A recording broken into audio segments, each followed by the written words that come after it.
Should your characters be likable? The great debate. So let's debate it. Hi, I'm Roshni Lamino. I am an author. Um, what else do I do? Get? I'm getting distracted by my cat. I am an actress and voiceover artist, fantasy author, and a cat mom, former game writer, former singer-songwriter, and deeply invested in this idea of should your characters be likable? Because this is something that my writer friends and I have debated quite a bit before. And I feel like there's a trend in media, meaning books, TV, film, etc., where maybe, you know what I mean? Like maybe they're likable, maybe they're not, and we're okay with that. So, yeah, let's unpack that. I I've been debating this question for a long time, ever since I saw The Princess Diaries.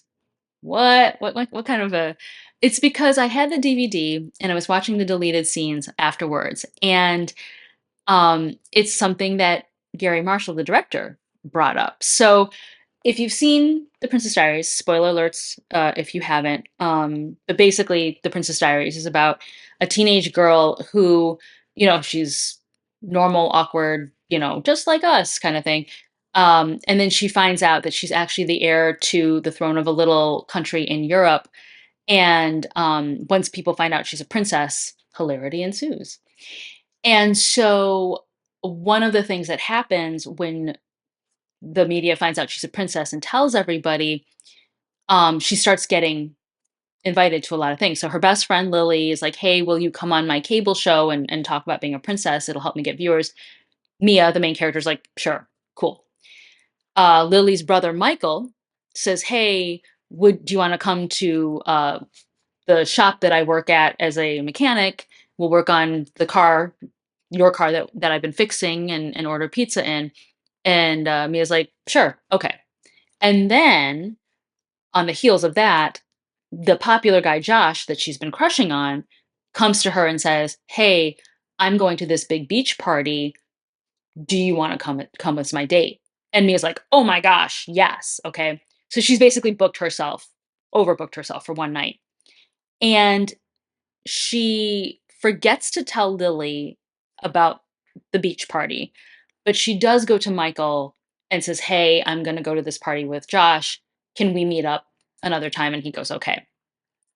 And what's interesting too is in the scene where Michael asks Mia out, she even teases him and says, "Oh, is this a date?" And he kind of fudges and he's like, "Oh, no, well, there's pizza." She's like, "Okay, well, I'm in." So it's nebulous as to how she feels about him, or if she's aware that he likes her. Although, separate discussion, I am convinced that she knows and it's just not as into him. But anyway, so there's a deleted scene where Mia and Michael order a pizza. They're like at a kind of like a outside fair, like a food fair, craft fair or something, just somewhere in San Francisco. And I don't know if they meet up randomly or like if they both decide to be there, but they order food, they sit down with it, they have a short discussion, and then they go their separate ways. And it's borderline romantic. Like at one point, like she touches his hand, they're staring at each other. It's nearly romantic, right? Again, we're like, some chemistry's happening here. And Gary cut it.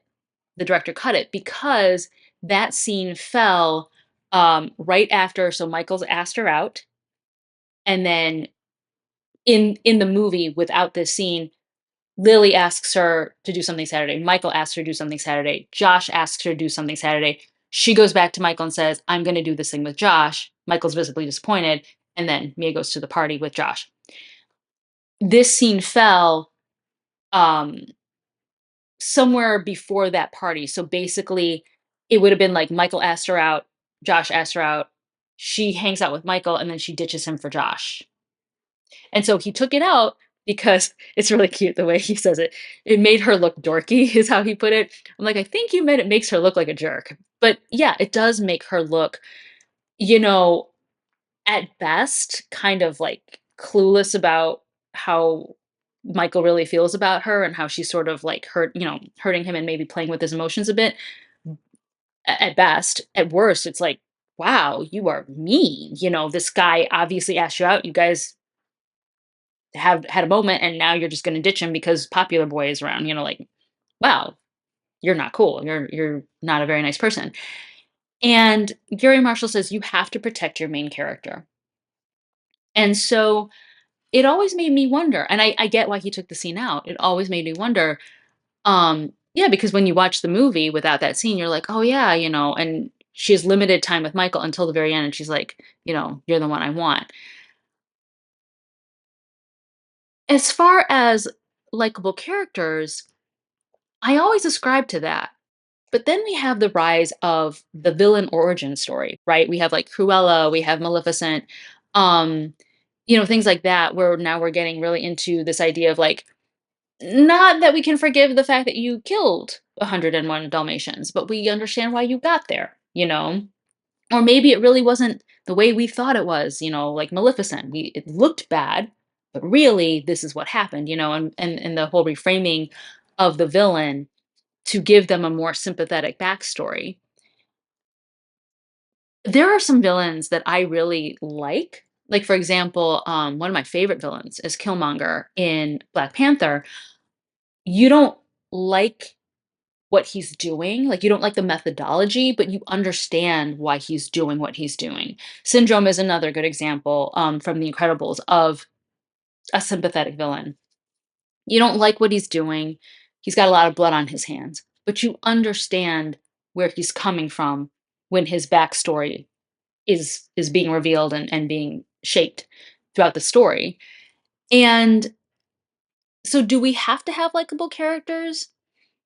I would argue if it's a main character, not necessarily, because we do have anti-heroes, we do have um questionable narratives, stuff like that.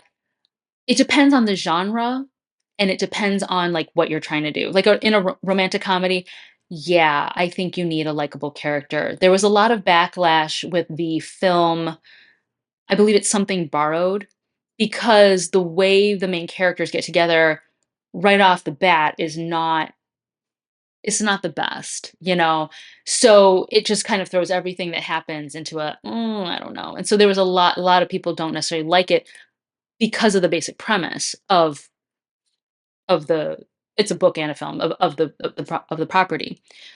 Um, so I would say in a rom-com, especially for your leads, yeah, they have to be likable. Um, and if not likable, then redeemable. You've got mail. Joe Fox, well, he's charming, Is what he's doing great? Not really. He's redeemable, though. He gets redeemable over time. Part of that is also, I mean, this is a bit of an aside because I'm speaking mostly in terms of like writing and crafting the character. Part of that is also really good casting. You can't hate Tom Hanks, you know what I mean? So if they had made Joe Fox somebody else, then you might be like, ugh, what a skis. What is he doing to her? But, it's a very likable actor, so we're willing to go along with it. So that's part of it. But casting aside, if you're just writing the character, then yeah, you might need to protect them a little bit depending on the genre, depending on your audience. Also, it might not fly in a kids book or YA, but like adult, you can have a more morally gray character. Um but like I said though, if they're not likable, then they should at least be redeemable. Um, Another example, although technically she is the villain of uh not likable, but definitely somewhat redeemable because they show a human side of her would be Miranda Priestley from Devil Wears Prada. I think it's top of mind because the new movie's coming out soon. So I've been watching a lot of previews for it. She's not a likable person in the first movie. They do show a human side of her though, halfway, well, like in the last third of the movie. And you kind of go, oh, maybe that's why the way she is. And then she goes back to being Miranda Priestley. And so it doesn't excuse, all the behavior that has happened before. Um, so yeah, it's an interesting debate. But I mean, as far as yeah, I'm just thinking this through. Your villains don't have to be likable at all. you know, I would say even if they're the main character of an origin story, I mean, we know how it's gonna end, so they don't have to be likable, you just have to understand where they're coming from or have a few redemption moments before they, like, give into the madness and become absolutely horrible and, kill everybody and kill puppies and stuff. But even then, the way like, going back to the Princess Diaries example, the way they got around it is they made Mia oblivious. That is what I'll give you for the, how she treats Michael. They make it very questionable if she does know how he feels about her, a lot. And also, again, Anne Hathaway is a likable person, so you like the main character. It's ironic because when I think of the book, I was not a fan of the book series, and I did read most of them. I read, like, the first couple, and then I read the final one. I did not particularly like the books, and I did not like the main character in it. So the film is very different from the movie. Another good example of I did not necessarily think that this main character was likable is Legally Blonde. If you've ever read that book against the movie, I saw the movie first. I sought out the book, which I believe was close to being out of print at that point. I did not like Elwood's in the book. So, I mean, that's another example of like likability versus unlikability. And if they had done a direct adaptation, I don't know that properties like The Princess Diaries or Legally Blonde would have been as popular as they were if they had taken the original source material as it was and translated it to the big screen. I don't know.